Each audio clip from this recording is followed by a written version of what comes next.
Jamais. Non, mais Diallo va le tuer. Un lion en cage, le sergent-chef Ibrahim Koulibaly, retenu en France depuis 1 an. Après 24 jours de prison en août 2003, il est assigné à résidence. Relaxé des accusations de tentative de coup d'État, association de malfaiteurs et de terrorisme, Ibé est toujours inculpé pour recrutement de mercenaires. Il ne peut quitter l'Europe. Depuis qu'il est pris dans l'étau de la justice française, Ibrahim Koulibaly revendique la conception de la rébellion déclenchée en Côte d'Ivoire le 19 septembre 2002.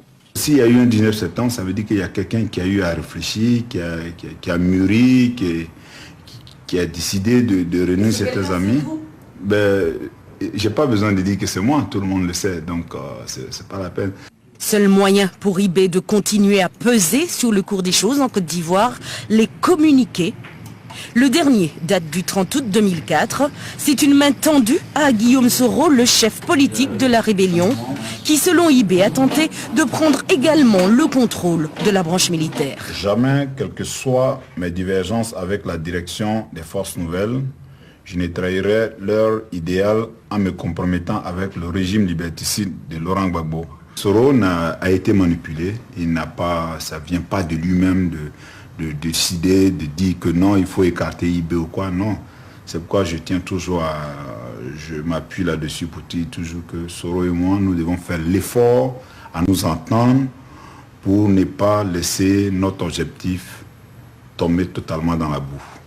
Héros pour les uns depuis sa participation au coup d'État réussi de décembre 1999, affabulateur mégalomane pour les autres depuis qu'il réclame une fonction officielle dans l'ex-rébellion, Ibé est convaincu qu'il a un rôle à jouer pour ressouder et restructurer les forces nouvelles.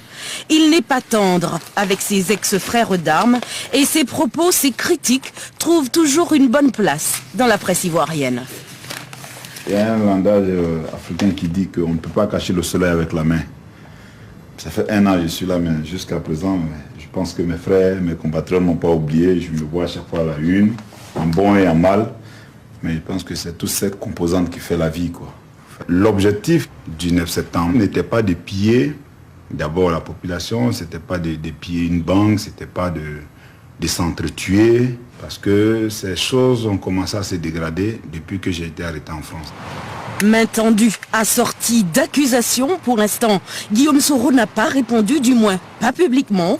Ce qui est certain, c'est que l'affrontement entre les 2 figures emblématiques de l'ex-rébellion, Ibé et Soro, est meurtrier. 3 charniers, une centaine de morts ont été découverts à Korogo, au nord de la Côte d'Ivoire, en juillet dernier. Ce qu'il faut savoir aujourd'hui, c'est que la Côte d'Ivoire vient de très loin. Et aujourd'hui, pour faire la politique, il faut connaître le passé de la Côte d'Ivoire. Pour ne pas répéter les erreurs d'hier. Si tu ne connais pas ton histoire, tu ne peux pas avancer. Parce que si tu ne connais pas ton passé, c'est un peu comme si tu es un fou en fait. Donc il faut connaître le passé de la Côte d'Ivoire pour qu'on puisse sauver la Côte d'Ivoire. Pour qu'on puisse mieux avancer. Pour ne plus répéter les erreurs que nous avons fait hier. Des tirs ont été entendus dans le quartier d'Abobo, au nord d'Abidjan, un quartier où sont installés des éléments d'Ibrahim Koulibaly, dit Ibé. Il se dit attaqué par les forces républicaines de Côte d'Ivoire. Écoutez-le au micro de Sarah Tisser. Nos positions sont attaquées par les membres du FRC. On ne sait pas pourquoi ils nous attaquent. On voulait prendre toute la communauté internationale à témoin. Qu'on ne dise pas demain que le commandant invisible a posé des actes qui ne sont pas normaux dans le processus de réconciliation. J'ai parlé de paix dans ma conférence de presse. J'ai parlé de l'unité totale de toutes les armées. À notre grande surprise, nous sommes victimes d'une attaque. Où sont vos positions attaquées exactement? Andokwa, Avocatier. C'est à Bobo qui a été attaqué. Mais quand vous dites que vous teniez des positions, c'est-à-dire vous aviez installé des barrages? Nous tenons nos positions habituelles depuis le début, qui sont attaquées aujourd'hui par la FRC. Voilà la situation. Qu'ils aillent déloger d'abord les militaires à Yopougon, c'est ça la priorité. Qu'ils aillent sécuriser Yopougon pour lever des barrages à Bobo. Est-ce qu'on a besoin d'utiliser les grosses armes contre nous? Des armes lourdes pour ceux qui ont défendu cette population d'Abobo. Au moment difficile, c'est des DCA, des 12-7, des RPG-7. Donc, comprenez, c'est des armes lourdes, c'est tout. Madame, je vais vous laisser parce que je vais m'occuper du terrain. Et la réponse tout de suite du gouvernement du président Alassane Ouattara, il s'agit d'une simple opération de sécurisation. Meïté Sindou, porte-parole du Premier ministre et ministre de la Défense, Guillaume Soro. Ibrahim Koulibaly n'a pas à tenir des positions. Et si d'aventure il tient des positions, ces positions sont totalement illégales. Il avait fait notamment une déclaration qui disait qu'il s'inscrivait parfaitement dans le processus de réconciliation nationale. À partir de ce moment-là, il serait totalement illogique qu'il tienne ou des barrages ou des positions à quelques endroits sur son territoire national. Ce que le Premier ministre de la Défense a engagé. Il a engagé une vaste opération de sécurisation de la commune d'Abidjan et ces opérations sont en cours depuis l'arrestation du président Laurent Gbagbo pour ramener Abidjan à un état de sécurité acceptable et tolérable et pour permettre de faire repartir les activités économiques et sociales en Côte d'Ivoire. C'est une opération ensemble. Le pouvoir est en cours. Ce ne sont pas des opérations spécifiques sur des prétendues positions qui, à mon sens, ne devraient pas exister. Est-ce que vous estimez qu'IB et ses forces constituent aujourd'hui une menace à la sécurité? La guerre est terminée. Toutes les bandes armées qui existent encore sont considérées comme des poches de résistance qui troublent l'ordre public et qui troublent la sécurité des Ivoiriens. Et ces poches de résistance, quelles qu'elles soient, seront traitées comme elles le méritent. Le gouvernement de Côte d'Ivoire a une mission. Ramener la paix, ramener la sécurité, bâtir la réconciliation nationale. Le gouvernement de Côte d'Ivoire a à cœur de prendre ses responsabilités. Le commandant invisible se met totalement à la disposition de la République, du peuple et de son chef de l'État.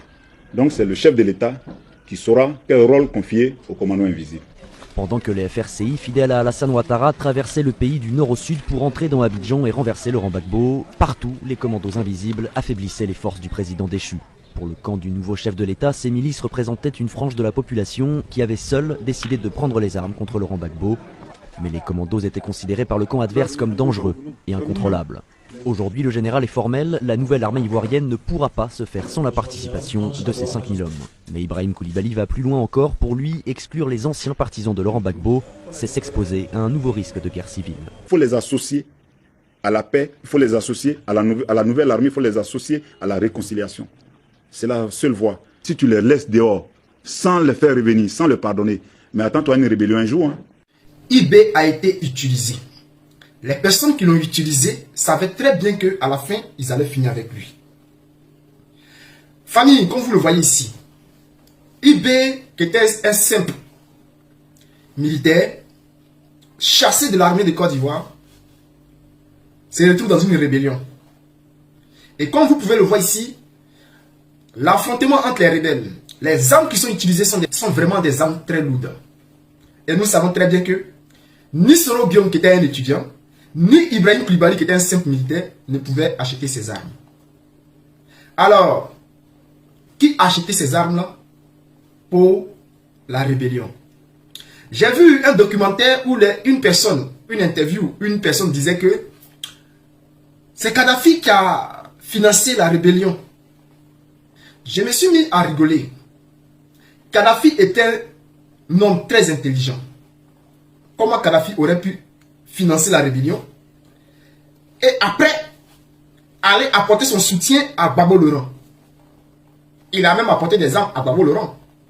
Donc, c'est-à-dire que Kadhafi lui prend son argent, il finance la rébellion et ensuite il va voir Gbagbo et il donne des armes à Gbagbo Laurent. Bon, quel était le rôle de Kadhafi dans cette histoire? Ceux qui disent que Kadhafi les a financés, c'est du pur mensonge. Peut-être ils étaient dans un autre business avec Kadhafi, on ne peut pas savoir, mais les preuves qui sont devant nous prouvent que ce n'était pas vrai. C'est que ce monsieur raconte. Maintenant, pourquoi Ibrahim Koulibaly a été manipulé? Comme vous pouvez le voir ici, Ibrahim Koulibaly a été accusé d'avoir voulu faire un coup d'État. Il a été accusé d'actes de terrorisme. Les preuves étaient là. Des charniers ont été trouvés. Et il va en France. Il est arrêté pendant 24 jours en prison. Et après, on fait une assignation à résidence. Mais le gars, il a signé à résidence.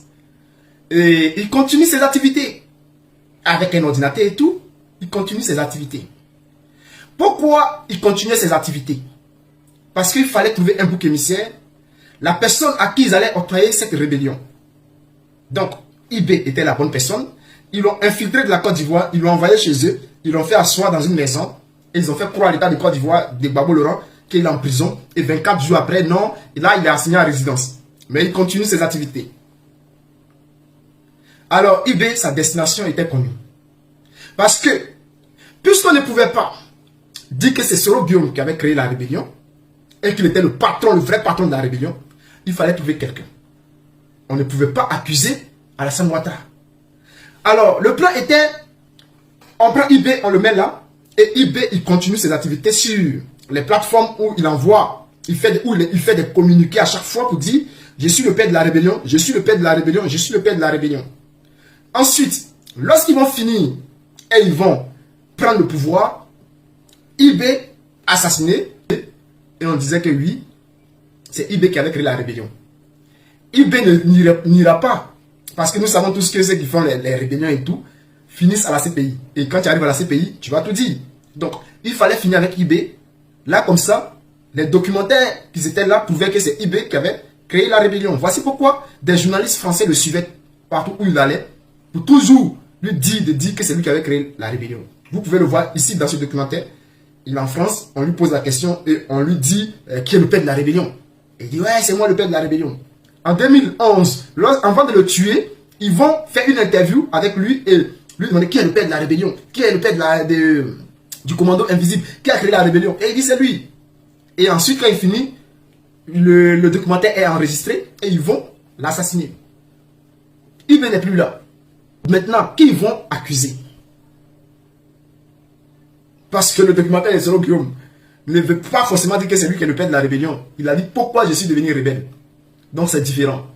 Le père de la rébellion, lorsqu'on regarde ici, on comprend que c'est Alassane Ouattara.